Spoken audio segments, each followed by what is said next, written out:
रुकिए, इस कहानी को अंत तक जरूर सुनिए, क्योंकि इसके अंत में जो होने वाला है वह किसी को भी हैरान कर सकता है। सोचिए, अगर कोई व्यक्ति 4 दिन से कब्र में पड़ा हो और फिर अचानक जीवित होकर बाहर आ जाए तो क्या होगा। आज की कहानी बाइबल की एक ऐसी सच्ची घटना है जिसने हजारों लोगों को आश्चर्य में डाल दिया था।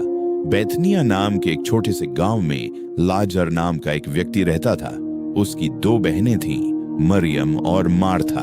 ये परिवार प्रभु यीशु मसीह से बहुत प्रेम करता था, लेकिन एक दिन अचानक लाजर बहुत बीमार पड़ गया। उसकी हालत इतनी खराब हो गई कि उसकी बहनों को डर लगने लगा कि शायद अब वह बच नहीं पाएगा। उन्होंने तुरंत यीशु के पास एक संदेश भेजा। संदेश में लिखा था, प्रभु जिसे आप प्रेम करते हैं वह बहुत बीमार है। जब यीशु ने यह समाचार सुना तो उन्होंने एक अजीब बात कही। उन्होंने कहा, यह बीमारी मृत्यु के लिए नहीं बल्कि परमेश्वर की महिमा के लिए है। लेकिन जो आगे हुआ उसे देखकर सब लोग हैरान रह गए। लाजर मर गया, उसे एक कब्र में रख दिया गया। एक दिन बीत गया, फिर दूसरा दिन, फिर तीसरा दिन, और जब चौथा दिन आया तब तक सब लोग आशा खो चुके थे, क्योंकि 4 दिन बाद तो कोई भी जीवित नहीं हो सकता, है ना। लेकिन उसी समय यीशु बैतनिया पहुंचे। मार्था दौड़कर उनके पास आई और रोते हुए बोली, प्रभु यदि आप यहाँ होते तो मेरा भाई नहीं मरता। फिर भी उसके शब्दों में विश्वास था। यीशु ने उससे कहा, तुम्हारा भाई फिर जी उठेगा।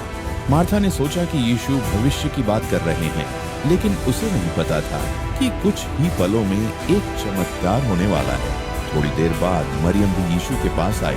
वह रो रही थी और उसके साथ बहुत से लोग भी रो रहे थे। जब यीशु ने यह सब देखा तो उनका हृदय दया से भर गया। फिर यीशु उस कब्र के पास गए जहां लाजर को रखा गया था। वह एक गुफा थी जिसके सामने एक बड़ा पत्थर रखा था। अब सबकी नजरें यीशु पर थीं। यीशु ने कहा, पत्थर को हटा दो। लोगों ने पत्थर हटा दिया। अब वहाँ एक अजीब सा सन्नाटा था। सब सोच रहे थे, अब क्या होने वाला है। यीशु ने स्वर्ग की ओर देखा और प्रार्थना की। फिर उन्होंने ऊंचे स्वर में पुकारा, लाजर बाहर आ। और उसी क्षण कुछ ऐसा हुआ जिसे देखकर सब लोग डर और आश्चर्य से भर गए। 4 दिन से मृत पड़ा लाजर कब्र से बाहर निकल आया। हाँ, वह जीवित था। लोगों की आंखों पर विश्वास नहीं हो रहा था। यीशु ने कहा, उसे खोल दो और जाने दो। उस दिन सबने अपनी आंखों से देखा कि यीशु मसीह के पास मृत्यु पर भी अधिकार है। और यही बात हमें याद दिलाती है कि परमेश्वर के लिए कुछ भी असंभव नहीं है। अगर आप भी विश्वास करते हैं कि यीशु आज भी चमत्कार कर सकते हैं तो कमेंट में लिखें, आमीन।